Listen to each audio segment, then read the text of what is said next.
Les rires d'un public hétéroclite de Tunisiens. Et pourtant, Lotfi Abdelli fait l'objet de pressions, parfois de menaces. Hier, c'était Ben Ali qui le dérangeait. Aujourd'hui, certains islamistes. Mohamed. Il a peur pour moi. C'est vrai? Il est en train de me chercher, mon producteur, il se dit il est kidnappé le mec. Ça va, je suis là, c'est bon. C'est France 5, ça va. Enchanté. Une petite peur ou quand vous avez peur? Hein? Normalement non, maintenant non. Il y a une ville qui s'appelle Manzil Bourguiba où je devais aller jouer. J'étais attendu par la population, les gens ont eu leurs billets. Il y avait plus que 1000 billets de guichets et tout ça. Et les gens m'attendaient. Du coup, depuis midi, les gens sont venus, des gens barbus avec des djellabas, ils sont venus, ils ont mis leur tapis, ils commençaient à prier là-bas. Pendant toute la journée jusqu'à la nuit, ils ont dit ce spectacle-là ne se fera pas. Ce mec-là, s'il vient, il va avoir affaire à nous et on va faire sa fête. Et tout ça avec le consentement du gouvernement parce que les flics étaient là et personne n'a bougé. Artistes, intellectuels et journalistes jouissent d'une toute nouvelle liberté d'expression depuis la chute de Ben Ali. Voilà, c'est la rédaction du journal qui a été fermée plus de 21 ans sous Ben Ali. Mais cette liberté, certains cherchent déjà à la brider. Cet intellectuel écrit chaque semaine une colonne dans le journal El Maghreb. Sur ces images, Hamadi Redissi et son rédacteur en chef sont agressés devant le palais de justice où ils étaient venus soutenir le patron d'une chaîne de télévision condamné pour avoir diffusé un film représentant le prophète. D'un côté, la Nahda se comporte vis-à-vis des salafistes, des prédicateurs étrangers qui viennent, qui accusent les gens de mécréance, qui évidemment lancent des slogans antisémites en pleine rue, à l'aéroport, dans les mosquées, et qui sont évidemment considérés comme des individus qui s'expriment librement sur la question religieuse. Les filles en niqab qui sont défendues par les autorités pour qu'elles puissent accéder aux salles d'examen en niqab. De l'autre, bien sûr, vous avez, c'est ça, les deux poids et deux mesures, ou la liberté à géométrie variable. De l'autre côté, toute critique ou toute expression qui soit hostile à la Nahda est considérée comme une atteinte à l'islam et au sacré, et auquel cas elle est poursuivie, elle est poursuivie en justice. Hamadia, une petite ville côtière à 200 km de Tunis. Les parents de Ghazi El Beji pleurent leur fils qui a dû s'enfuir de Tunisie. Sur son compte Facebook, il avait publié un ouvrage, L'illusion de l'islam, dans lequel Mahomet était représenté avec son épouse Aïcha sous les traits d'une fillette. Il a été condamné à 7 ans et demi de prison par contumace pour trouble à l'ordre public. Ici, se déclarer athée, c'est fini, vous ne pouvez plus vivre ici.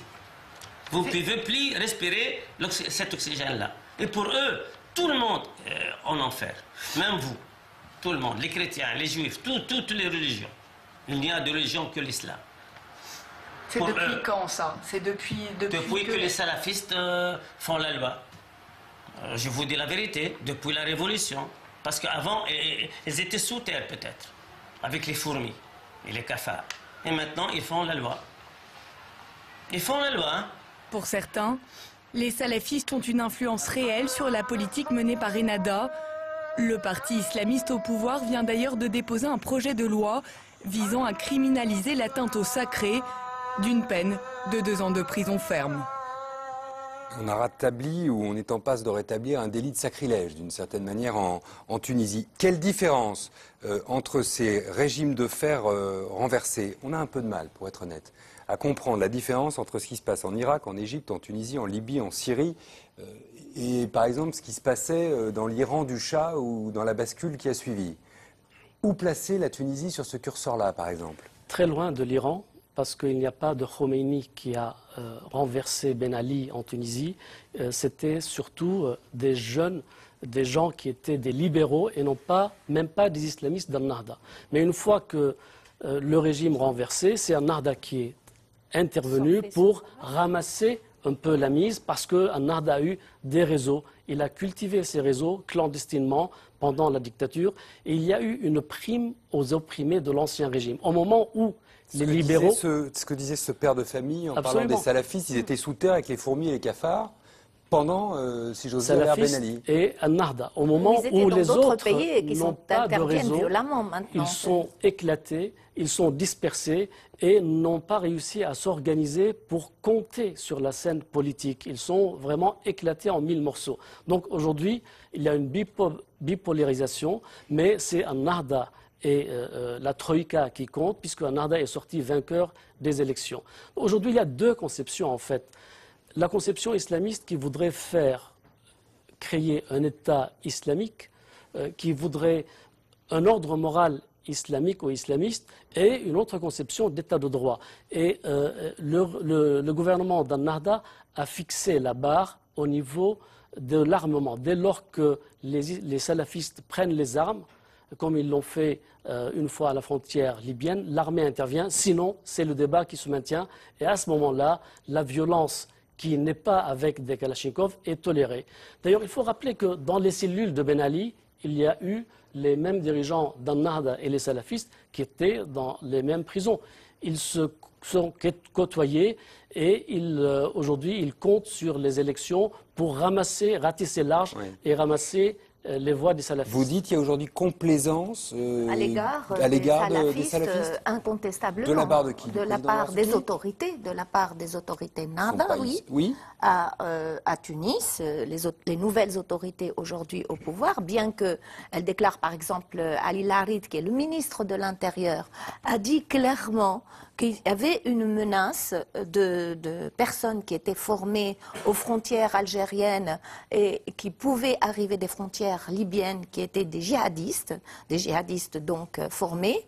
Et aujourd'hui, la menace qui pèse sur la Tunisie et le ministre de l'Intérieur non seulement l'a dit, mais ce qu'il conteste, c'est le fait ce que nous contestons, c'est qu'il n'est pas la maîtrise, que la sécurité aujourd'hui est remise en question. Que dire qu'ils n'ont pas la maîtrise, que dire qu'ils sont complaisants ou qu'ils n'interviennent pas. Non, ils sont complaisants. Donc vous pensez que sciemment ils n'interviennent pas. Oui. Par exemple, à Menzel Bourguiba, la personne qui a été blessée, il n'y a pas aujourd'hui de réaction. Ou ceux qui ont manifesté contre le film de Nadia El Fani, ils ont été libérés au bout de 8 jours. Alors qu'ils ont, pour la même chose, d'autres ont payé des années. Et vous l'avez vu, les gens de Mahdia.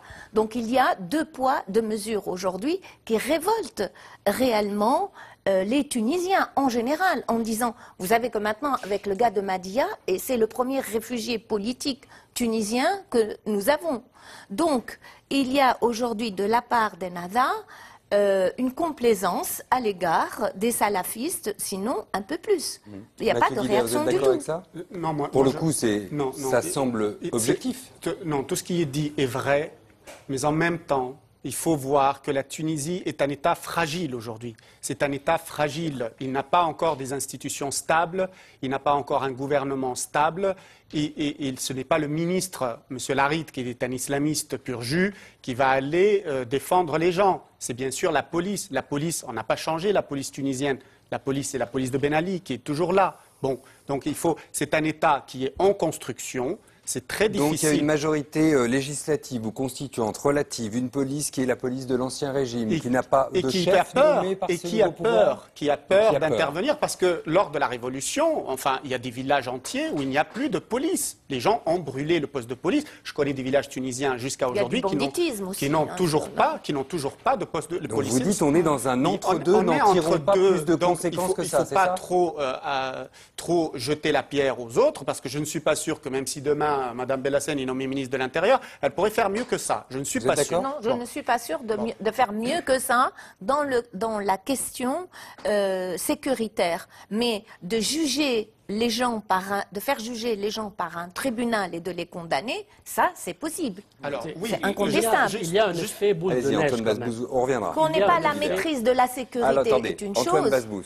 Il y a un effet de boule de neige chez les salafistes. Et en avril, Youssef Es-Siddiq, qui est un anthropologue, un philosophe, qui voulait intervenir à la mosquée Zeytouna à Tunis, aux côtés de Ranouchi, le chef de Nahda, il a été empêché en présence de Ranouchi d'intervenir. Donc il a été sorti manu militari en présence de Ranouchi qui n'a pas pu le protéger. En revanche, il y a 10 jours, un dirigeant de Nahda, Abdel Fattah Mouro, qui est connu, eh bien, il a été agressé et blessé et hospitalisé par ces mêmes salafistes.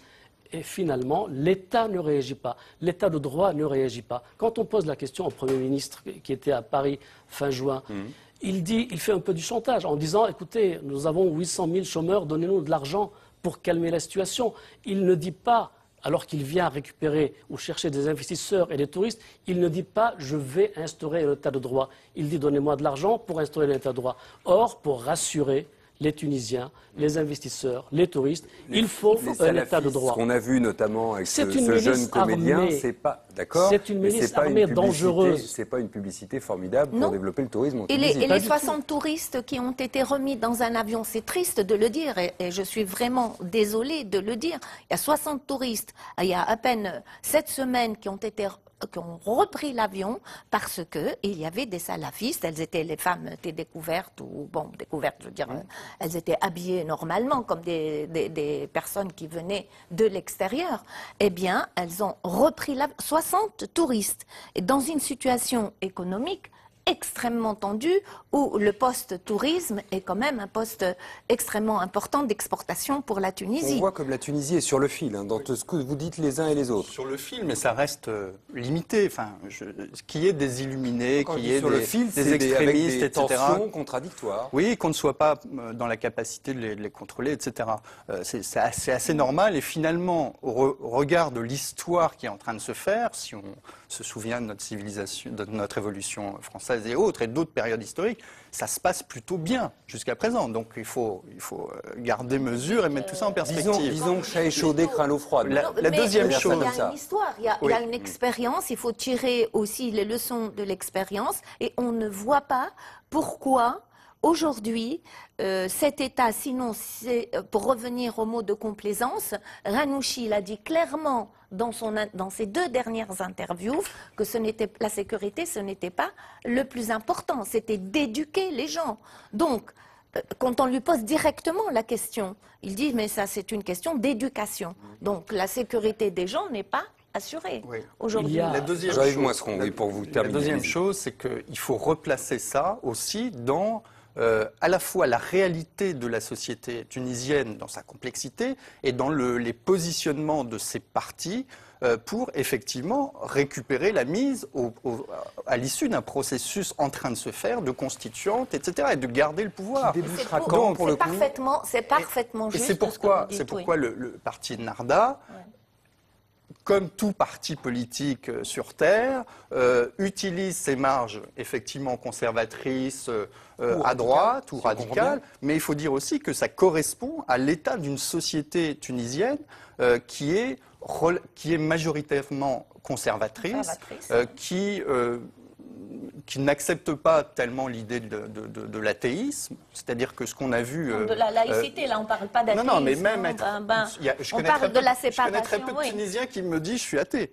Et donc c'est quand même une société qui est attachée à un certain nombre de valeurs. Et donc Ennahda, qu'est-ce qu'il fait? Il se place pour essayer de correspondre finalement à la majorité et conserver de façon durable son pouvoir. Dans votre écriture, on a l'impression que c'est de bonne guerre. Ce qu'il faut dire, c'est un jeu électoral classique. Bien sûr, il faut interpréter ces partis politiques dans un jeu politique. Parce que je voudrais qu'on consacre un peu de temps à l'Égypte, qui a aussi fait parler d'elle cet été, où les islamistes là aussi sont marqués. On vient de sortir du Ramadan et de l'Aïd là. C'est une période très importante et de consommation très importante.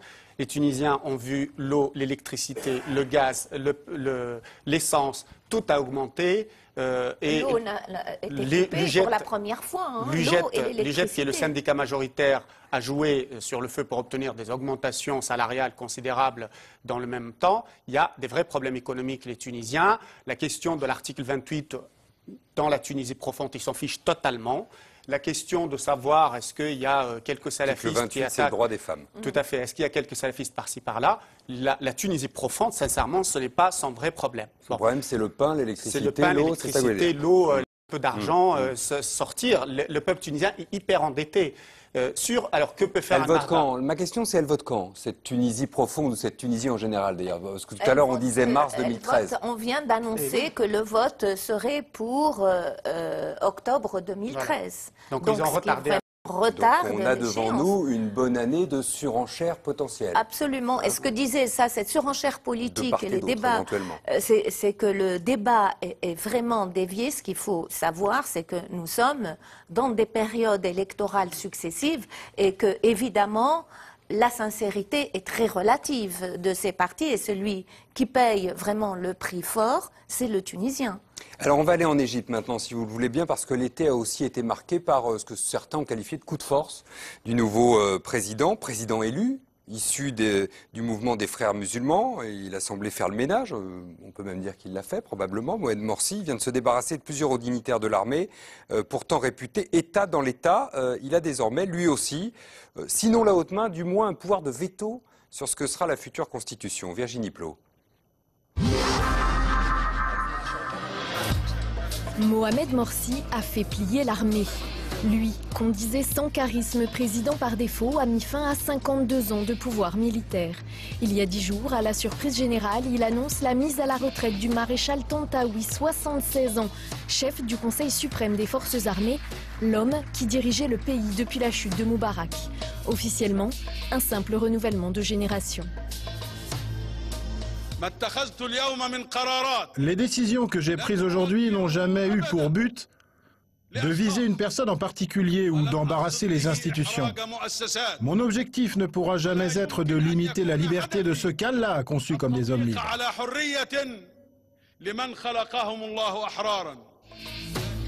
En réalité, il s'agit bien d'un coup de force parfaitement orchestré. Morsi et les frères musulmans ont su attendre le bon moment pour mettre au pas leurs puissants ennemis. Une attaque de djihadistes dans le Sinaï le 5 août dernier qui a tué 16 gardes-frontières égyptiens et a pointé certains dysfonctionnements dans l'armée. L'occasion pour le président de renvoyer les militaires à leur mission première, la protection du pays. Aujourd'hui, les honorables policiers et militaires qui se sont sacrifiés pour cette nation ont réussi à atteindre certains éléments terroristes, mais ils sont nombreux. Nos forces armées les ont atteints et maîtrisent pleinement la situation. Nous avons des preuves qui nous mènent aux criminels. Nous allons les poursuivre jusqu'à nous en débarrasser.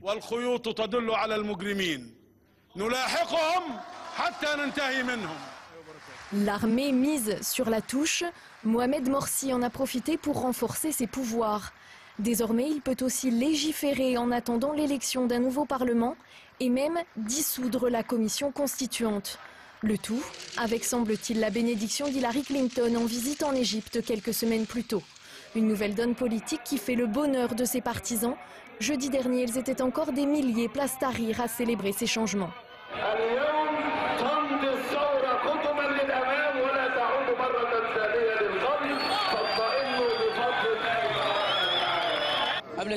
Avant, les gens descendaient dans les rues pour protester. Aujourd'hui, on vient juste soutenir la décision du président. Dans le même temps, le président continue de placer ses hommes aux postes clés. À la vice-présidence notamment, Mahmoud Mekki, un ancien magistrat, il avait mené la fronde judiciaire anti-Moubarak en 2005 et pourrait s'avérer très précieux. Beaucoup de partis de l'opposition vont contester les décisions auprès de la Cour de justice.